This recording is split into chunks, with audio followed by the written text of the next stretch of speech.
Bismillahirrahmanirrahim. Assalamualaikum warahmatullahi wabarakatuh. Pada video kali ini kita memasuki part 3 untuk kitab Sirah Nabawiyah ya. Kita lanjutkan pertemuan sebelumnya, kita masuk sampai ke sini, ke pinggiran Irak. Ini pembagian Arab Aribah ya. Pembagian Arab Aribah dibagi menjadi dua, dari dua ini dibagi lagi menjadi kahlan, dibagi menjadi 4 ya. Teman-teman bisa menyaksikan video yang sebelumnya. Sekarang masuk ke pembagian Arab Musta'ribah. Nih, Arab Musta'ribah ya. Kalau ini Arab Baidah yang tidak bisa dilacak keadaannya. Arab Aribah sudah dijelaskan pada video sebelumnya. Ini Arab Musta'ribah ya. Ini siapakah Arab Musta'ribah? Sama-sama kita pelajari ya. Baik, kita mulai. Bismillah. Adapun Arab Musta'ribah, nenek moyang mereka yang tertua adalah Ibrahim, yang berasal dari negeri Irak atau Irak, dari sebuah daerah yang disebut Ar. Kota ini berada di pinggir barat sungai Efrat atau sungai Yufrat, berdekatan dengan Kufah. Cukup banyak penelusuran dan penelitian yang luas mengenai negeri ini. Selain tentang keluarga Ibrahim alaihissalam, kondisi keagamaan dan sosial di negeri tersebut. Kita tahu bahwa Ibrahim alaihissalam hijrah dari Irak ke Haran atau Harran, termasuk pula ke Palestina. Ia lalu menjadikan negeri itu sebagai basis dakwahnya. Ia banyak menyusuri negeri ini dan negeri lainnya. Di sana, satu perjalanan tersebut, Ibrahim bertemu dengan Fir'aun. Istri Ibrahim, Sarah, turut menemaninya. Sarah merupakan wanita yang tercantik, maka Fir'aun itu hendak memasang siasat buruk terhadap istrinya atau terhadap istri beliau. Namun Sarah berdoa kepada Allah sehingga dia membalikan jerat yang dipasang raksasa itu. Namun Sarah berdoa kepada Allah sehingga dia membalikan jerat yang dipasang raksasa itu ke lehernya sendiri. Akhirnya raja yang zalim itu tahu bahwa Sarah merupakan wanita soleh yang memiliki kedudukan tinggi di sisi Allah. Karena itu ia menghadiahkan putrinya. Nah, ini ada keterangan putrinya yang populer dengan Hajar. Yang populer Hajar adalah budak, namun Allamah Al-Mansur Furi telah memverifikasi bahwa ia adalah wanita merdeka. Jadi Ibunda Hajar itu atau istri Nabi Ibrahim yang kedua itu bukan budak ya. Wallahu alam apakah yang kedua atau yang ketiga, ada beberapa pendapat ya. Tapi intinya istri selain Siti Sarah ya. Hajar menjadi pembantu Sarah sebagai pengakuan atas keutamaan Sarah atau karena ia takut terhadap siksa Allah. Akhirnya Sarah menikahkan Hajar dengan Ibrahim. Teman-teman bisa membaca atau menelusuri kisah Siti Sarah dan Nabi Ibrahim ketika ketemu dengan penguasa Mesir yang zalim ini, yang mohon maaf mencoba bermacam-macam kepada Siti Sarah ya. Itu sudah terkenal juga kisahnya ya. Baik, saya lanjutkan. Ibrahim kembali ke Palestina dan kemudian Allah menganugerahkan Ismail dari Hajar ya. Hal ini membuat Sarah terbakar api cemburu. Dia memaksa Ibrahim agar menjauhkan Hajar dan putranya yang masih kecil Ismail. Maka Ibrahim membawa keduanya ke Hijaz dan menempatkan mereka berdua di suatu lembah yang tidak ditumbuhi tanaman di Baitul Haram, yang saat itu hanya berupa gundukan-gundukan tanah. Rasa gundah mulai menggelayuti pikiran Ibrahim. Beliau menoleh ke kiri dan ke kanan, lalu meletakkan putranya di dalam tenda di dekat Zam-Zam. Saat itu di Mekah belum ada seorang manusia pun dan tidak ada mata air. Beliau meletakkan kantong berisi kurma dan geriba berisi air di dekat Hajar dan Ismail. Setelah itu beliau kembali lagi ke Palestina. Beberapa hari setelah itu bekal dan air sudah habis, sementara tidak ada mata air yang mengalir. Tiba-tiba mata air Zam-Zam memancar berkat karunia Allah. Teman-teman bisa cari sendiri kisahnya atau sudah masyhur juga kisah ini ya. Saya lanjutkan. Sehingga bisa menjadi sumber penghidupan bagi mereka berdua yang tak pernah habis hingga sekarang. Meskipun pernah ditutup juga sebelum kelahiran Nabi Muhammad SAW dan dibongkar kembali oleh kakek moyang dari Rasulullah SAW. Ya, mata air Zam-Zam itu pernah dikubur dulu oleh beberapa pihak ya sebelum ditemukan oleh kakek moyang Rasulullah.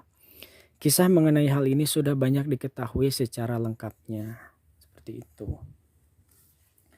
Suatu kabilah dari Yaman atau Jurhum kedua datang ke sana dan atas izin Bunda Ismail mereka menetap di Mekah. Ada yang mengatakan mereka sudah berada di sana sebelum itu, menetap di lembah-lembah di pinggir kota Mekah.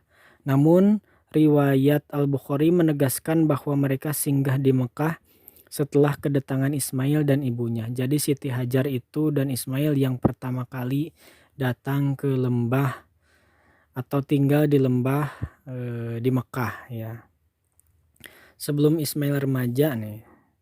Kedatangan Ismail dan ibunya sebelum Ismail remaja. Mereka sudah biasa melewati jalur Mekah sebelum itu. Oh, kalau mereka Jurhum kedua ini juga sebenarnya sering melewati jalur itu tapi tidak menjadi tempat tinggal. Dari waktu ke waktu Ibrahim datang ke Mekah untuk menjenguk keluarganya. Tidak diketahui secara pasti berapa kali kunjungan yang dilakukannya.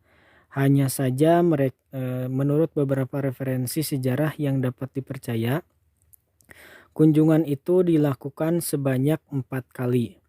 Pertama, Allah menyebutkan di dalam Al-Quran bahwa Ibrahim bermimpi bahwa beliau menyembelih anaknya Ismail. Maka ia pun bangkit dan melaksanakan perintah dalam mimpi itu.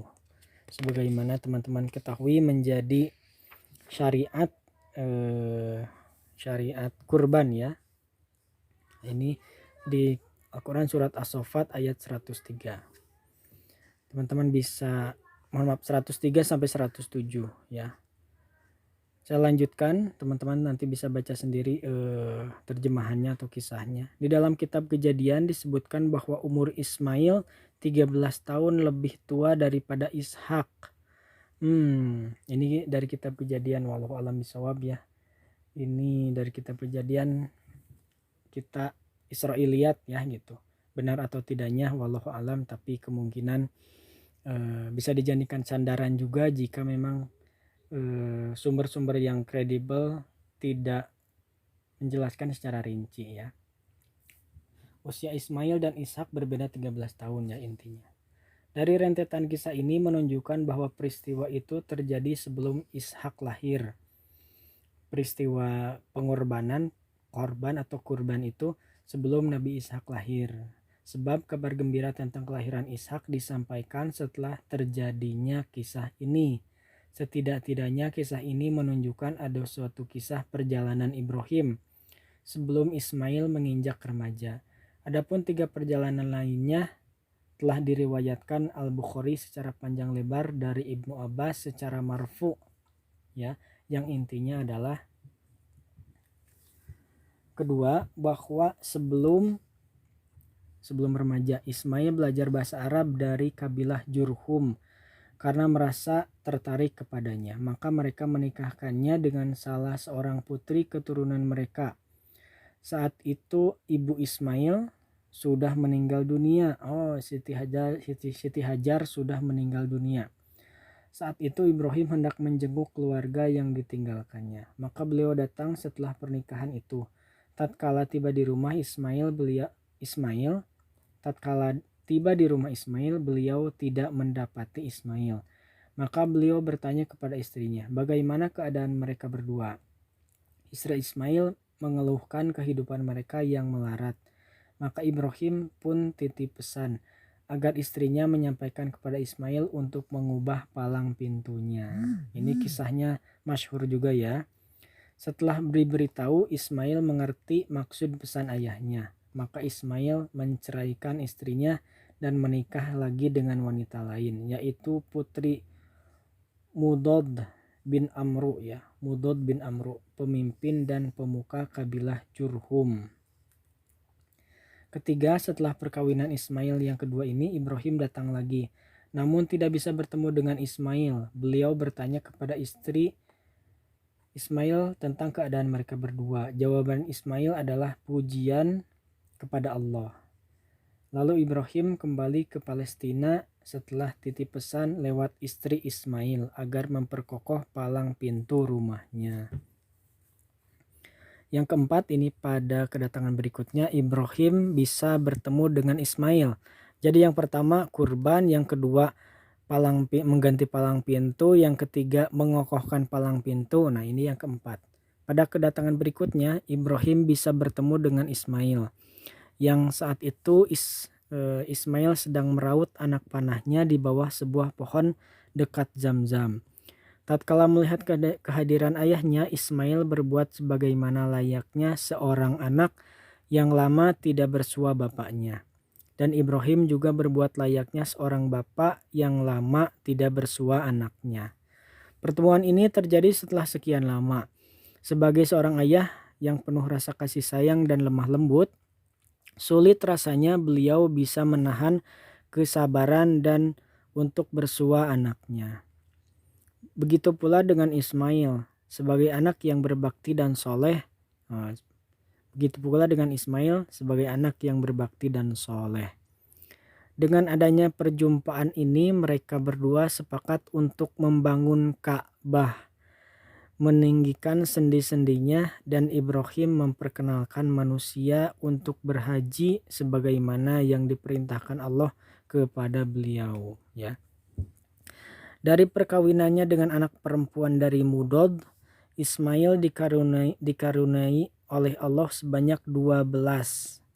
Semuanya laki-laki, yaitu Nabat atau Nabayut, Qaidar, Adbail, Mibsyam, Mishma, Duma, Misha, Hadad, Taima, Yatur, Nafis, dan Koiduman. Dari mereka inilah kemudian berkembang menjadi 12 kabilah yang semuanya menetap di Mekah untuk sekian lama. Mata pencaharian utama mereka adalah berdagang dari Yaman hingga ke negeri Syam dan Mesir.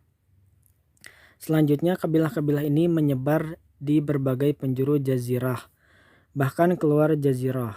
Seiring dengan perjalanan waktu, keadaan mereka tidak lagi terdeteksi kecuali anak keturunan Nabat dan Qaidar. Ya. Peradaban anak keturunan Nabat bersinar di Hijaz Utara. Mereka mampu mendirikan pemerintahan yang kuat berpusat di Petra, sebuah kota kuno yang terkenal di selatan Yordania. Kekuasaan Nabat ini telah mencapai wilayah-wilayah terdekat dan tidak seorang pun berani memusuhi mereka hingga datang pasukan Romawi yang menghabisi mereka. Setelah melakukan penyelidikan dan penelitian yang akurat, Asy-Syayyid Sulaiman An-Nadawi menegaskan bahwa raja-raja keturunan Ghassan termasuk Aus dan Khazraj bukan berasal dari keturunan Qahtan, tetapi dari keturunan Nabat, anak Ismail dari keturunan mereka di negeri tersebut. Ya. Sementara anak keturunan Qaidar bin Ismail tetap tinggal di Mekah dan membina keluarga di sana hingga mendapatkan keturunan Adnan dan anaknya Ma'ad. Dari dialah keturunan Arab Adnaniyah masih bisa dipertahankan keberadaannya. Adnan adalah kakek ke-22 dalam silsilah keturunan Nabi Shallallahu Alaihi Wasallam. Baik, sekian untuk video kali ini, video part 3 kali ini. Teman-teman bisa menyaksikan video selanjutnya mengenai Adnaniyah ini, Arab Adnaniyah ini. Mohon maaf apabila banyak kesalahan kekurangan. Billahi taufiq wal hidayah. Wassalamualaikum warahmatullahi wabarakatuh.